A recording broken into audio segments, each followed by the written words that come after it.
মা কথাটি ছোট্ট, অনেক ছোট্ট একটা শব্দ।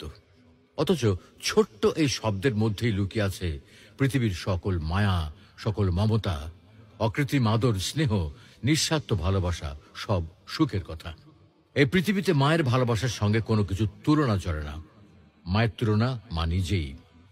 নদীর তলদেশে তো যাওয়া যায়, কিন্তু মায়ের ভালোবাসার গভীরতা পরিমাপ করা যায় না। মা যেন সীমার মাঝে অসীম। পৃথিবীতে তোমার হাজার হাজার বন্ধু বান্ধব, আত্মীয় স্বজন ও শুভাকাঙ্ক্ষী থাকবে, কিন্তু সবশেষে তুমি একজন মানুষকেই খুঁজে পাবে, যাকে তুমি শত আঘাত দেওয়ার পরেও সে শুধু তোমার ভবিষ্যৎ নিয়েই ভাববে। আর তিনি হলেন তোমার মা।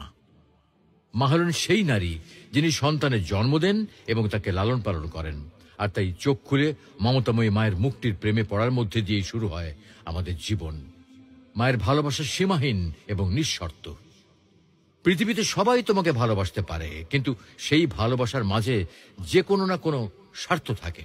কারণ স্বার্থের পৃথিবীতে কেউ তোমাকে বিনা প্রয়োজনে ভালোবাসে না।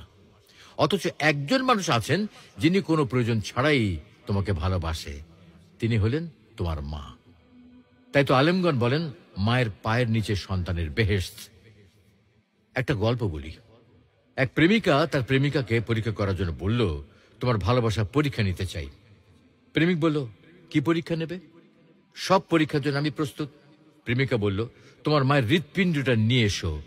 প্রেমে অন্ধ ছেলেটি ছুটল মায়ের কাছে। মাকে হত্যা করে তার হৃৎপিণ্ড নিয়ে ছুটল প্রেমিকার কাছে ভালোবাসার পরীক্ষায় পাশ করতে।